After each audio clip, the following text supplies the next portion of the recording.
Doesn't mean کہ اسلام ہی میری interpretation کے مطابق چل رہا ہے. تو میں بہت بہت سیکیور وے سے یہ بات کرنا چاہوں گی، بڑے ریسپیکٹفل وے سے، کہ وہ جو یہ کلیم کر رہے ہیں کہ اللہ کے نبی کی بیویوں کے بارے میں یہ کہہ دیا گیا ہے یا اللہ کے نبی کے بارے میں، اور وہ تمام کے اوپر یہی چیز امپلیمنٹ ہوتی ہے، تو میرا پرسنل اوپینین یہ ہے کہ ڈیفینیٹلی چیزیں اس انداز سے پیش نہیں کی جا رہی جس انداز سے اسلام نے خبر. اگر اسلام نے اسی طرح بالکل عورت کو ڈھک کے اور بالکل ایسے گرداری میں پھنسا دینے والی ہی تصور دیا ہوتا، تو نہ تو علم کی بات ہوتی، نہ تعلیم کی بات ہوتی، نہ دنیا کو ایکسپلور کرنے کی بات ہوتی. جب دنیا کو ایکسپلور کرنے کی بات ہو رہی ہے تو اللہ نے نہیں کہا کہ مرد تم اٹھو اور پوری دنیا کو ایکسپلور کرو، نہیں، انسان کے لیے بات، اور انسان میں عورت بھی ہے مرد بھی ہے. تو انٹرپریٹیشن جب انشاءاللہ تعالی اسلام کی درست ہونا شروع ہو جائے گی تو ہمیں یہ کوسچنز بھی اٹھانے کا نہیں ملے گا. بہت شکریہ. اگر آپ کی اجازت ہو تو میں جسٹ ان 2 منٹس جو ہے انور بھائی کے ایک دو سوالات کا جواب دینا چاہوں گی. جی جی ضرور ضرور، اپ ٹو یو. اچھا جی، ان کا سوال تھا وراثت کے لحاظ سے، چونکہ میرا کام جو ہے وہ ٹیکسچوئل اسٹڈی پر ہے، قرآن پاک کے متن، احادیث پر، اور پی ایچ ڈی میں جو ہے وہ ادیان ثلاثہ پر ہے، بائبل. تو یہ ریلیٹ ٹو مائی ٹاپک. تو وراثت کے لحاظ سے انہوں نے سوال کیا کہ کیونکہ جو فیمیل ہے اس کا وراثت میں حصہ آدھا ہوتا ہے، لِلذَّكَرِ مِثْلُ حَظِّ الْأُنثَيَيْنِ قرآن پاک میں بیان ہے. اس کے بارے میں اس کا جواب، کیونکہ مغربی جو لوگ ہیں وہ عورت کی گواہی پر، عورت کی گواہی نصف تصور کی جاتی ہے، وراثت میں حصہ جو ہے وہ آپ کا نصف تصور کیا جاتا ہے. دیکھیں اسلام نے آپ کو حقوق نہیں دیے. اس کا جواب ہم اس طرح سے دیتے ہیں کہ وراثت میں ذوی الفروض ٹرم ہے.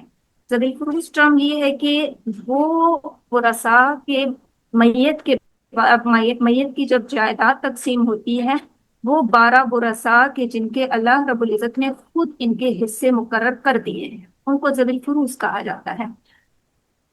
اور اس میں دلچسپی کی بات یہ ہے کہ اس میں مردوں کی تعداد کم ہے اور عورتوں کی تعداد اللہ رب العزت نے زیادہ رکھی ہے. مردوں کی تعداد 4 ہے اور عورتیں جو ہے وہاں پہ 8 جو ہے وہ بیان کی جاتی ہیں. یعنی پوتی کا بھی حصہ، دادی کا بھی حصہ جو ہے، حصہ، اور بہنوں میں جو ہے دودھ شریک بہنیں، اور یعنی باپ شریک بہنیں، ماں شریک بہنیں. اور مردوں میں اتنی ڈیٹیل نہیں ملتی، ہمیں وہاں پہ بھائی کا حصہ ملتا ہے، بیٹے کا حصہ ملتا ہے، شوہر کا حصہ ملتا ہے، والد کا حصہ ملتا ہے. یہ چیزیں ہیں. ایک جواب اس طریقے سے ہو گیا کہ اسلام عورتوں کو حقوق دیتا ہے، یعنی بھی حصہ یہ ہے، اس کو حصہ جو ہے اپنے والد کی طرف سے بھی مل جاتا ہے، اور ان کیس اگر اس کی شادی ہو جاتی ہے، شادی کے بعد وہ اپنے شوہر سے بھی یعنی اس کو حصہ مل جاتا ہے. بھائی کا سوال تھا کہ اکثر عورتیں ایسی بھی ہوتی ہیں کہ جن کی شادیاں نہیں ہو پاتی یا فائنینشلی وہ اسٹرانگ نہیں ہوتی، ان کو جو ہے ہیلپ آؤٹ کی زیادہ ضرورت ہوتی ہے، اور اسلام نے چونکہ یہ حصے پہلے سے ہی مقرر کیے ہوئے ہیں، اس کو اسی صورت میں آدھا حصہ ہی ملے گا. ایسا یہ جو کیسز آتے ہیں اس کو ہم مستثنیات کہتے ہیں، یعنی سب کی ایک جیسی حالت نہیں ہوتی، یہ ریئر کیسز ہوتے ہیں. اب ایسی اگر کسی عورت کی سچویشن ہو تو اسلام نے اس کا بھی حل بتایا ہوا ہے.